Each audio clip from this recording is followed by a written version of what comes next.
certainly get your steps in here, the way we've designed the farm now. Sustainable Blue, a land-based fish farm in Canada's Nova Scotia, produces around 20,000 kilos of whole Atlantic salmon each week. But these fish have never seen the Atlantic.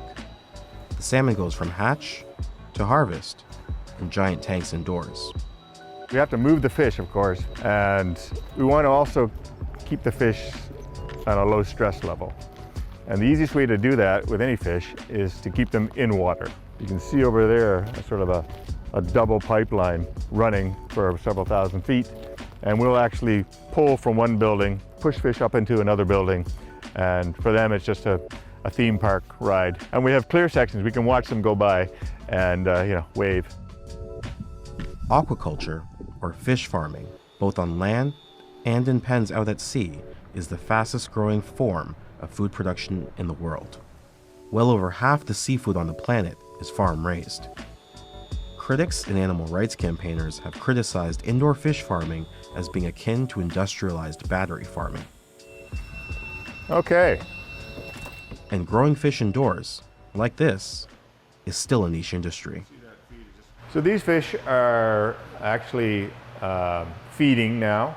They're probably 2.5, 3 months old. There'd be a batch that came through the egg incubators and are now here just starting their life as a fish, growing up and getting a bit bigger.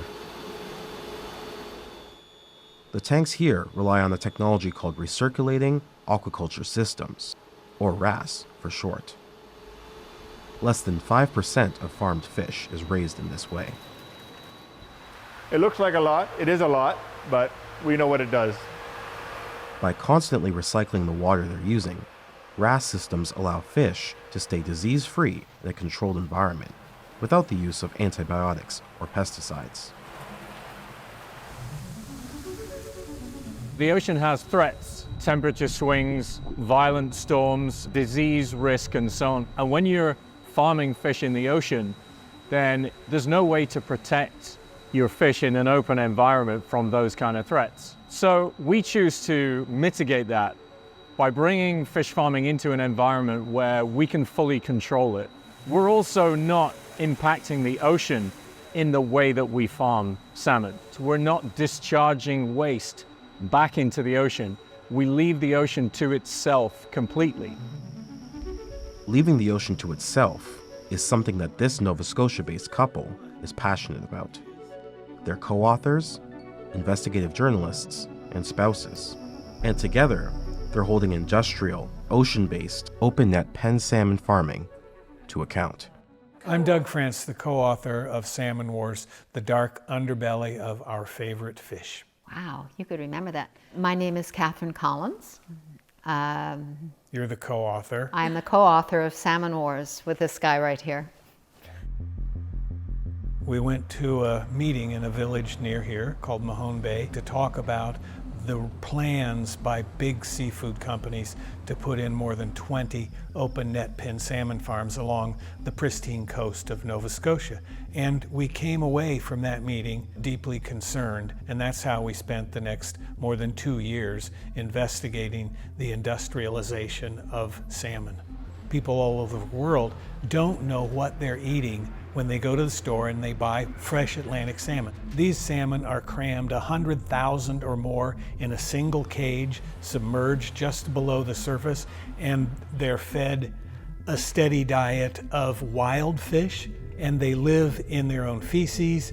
They are attacked by a parasite called sea lice. When you look at the mortality rates, this is one of the things the industry doesn't want you to know. They do die at a rate of 20 to 25% in these farms. I can't imagine any other food industry would accept that sort of mortality rate. Look at chickens and cows at 5 and 3%. Concerns about open pen fish farms have been growing steadily in recent years. The Canadian Prime Minister, Justin Trudeau, has pledged to transition away from open net fish farming by 2025. But major farm salmon producers have challenged these plans.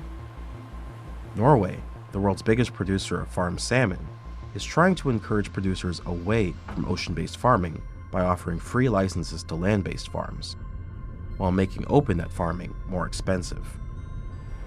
Meanwhile, Denmark, Southern Argentina, Alaska, California, and Washington state have all banned marine fish farming entirely.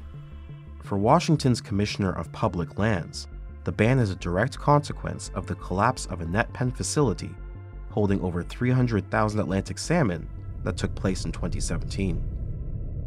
Back on August 19, 2017, there was a complete collapse of one of the net pen facilities, and hundreds of thousands of Atlantic salmon were escaped into the Puget Sound, the Pacific Ocean, where we don't expect Atlantic salmon to be. We are already sitting currently on 16 salmonids within Washington State that are either threatened or endangered. They are struggling to have enough food supply, enough habitat, and now all of a sudden they have a species that is coming and competing for food. It's also competing for that habitat. The idea that we're taking a non-native fish from the Atlantic Ocean, right, and putting it 5,000 kilometers away on the Pacific Ocean is mind-boggling. It's honestly a context of hubris that we think we can out-engineer every part of our environment. So we've taken action, and we have now prohibited any future net pens within our state waterways. While land-based farming offers a more sustainable alternative to net pen farming, This device here is just an automated feeding system. We'll program how much feed we want them to have over a certain time frame, usually 24 hours. not every aspect has been ironed out yet.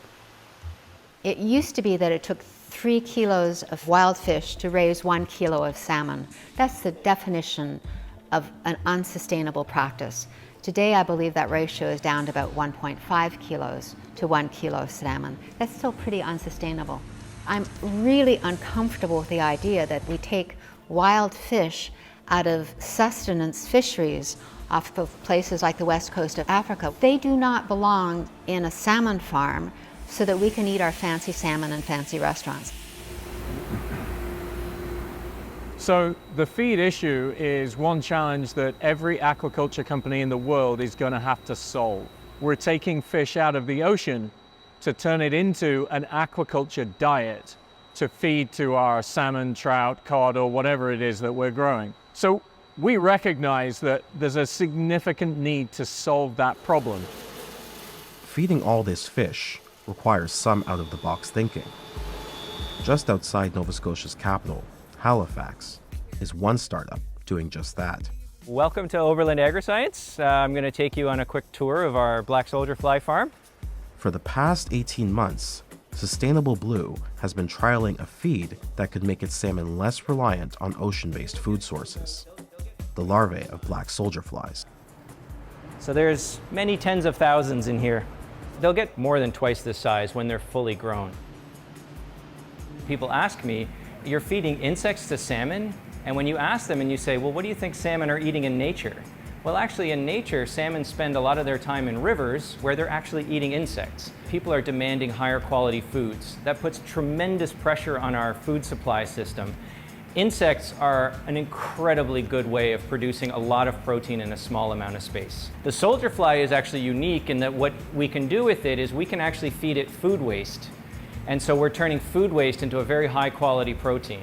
Both the Soldier Fly project and the land-based salmon farm are backed by Patagonia founder and billionaire environmentalist Yvon Chouinard. The only thing that's going to work is competing with these salmon farms with a better product. That's why I'm invested in all these different things.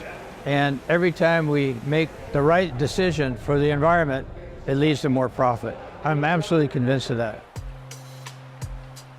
But advocates of ocean-based fish farming say that despite some bad players, standards are generally high. Unfortunately, seafood is a lot like agriculture. It's kind of all over the place. What I can say in general is that the vast majority of seafood, whether it's farm-raised or wild-caught, is healthy. Aquaculture is still a relatively new industry, and there have certainly been missteps that have been made. But if we're going to feed 9.5 billion people in another 27 years, aquaculture is going to have to be a key part of that. Recirculatory systems, like the one used at Sustainable Blue, are being deployed across the industry, not just on exclusively land-based fish farms. For France and Collins, though, land-based salmon is the only sustainable option, even if it does come at a premium. It's probably 25% more expensive, and the price will come down because they'll get more market share. This is a disruptive technology, recirculating aquaculture systems, and those technologies take time to work out the bugs. We would like to see all open net pen salmon farms on the ocean disappear. Move them onto land and raise that salmon on land in properly certified facilities where you have not only certifying the operations and the lack of waste and the sustainability of the feed, but also certifying the health of these fish. Back at Sustainable Blue, David Roberts is inspecting the near fully grown fish. He's a little bigger. Still not quite market size yet, but it's a nice beauty. Yeah. This is high school, the final grow-out stage, where they'll attain a marketing weight of around 4 kilos, 8 to 9, 10-pound range, and then that's next week's harvest that is going out. A harvest going out into a world where the demand for healthier and more sustainable sources of protein continues to grow, and scrutiny about the way our seafood is raised intensifies.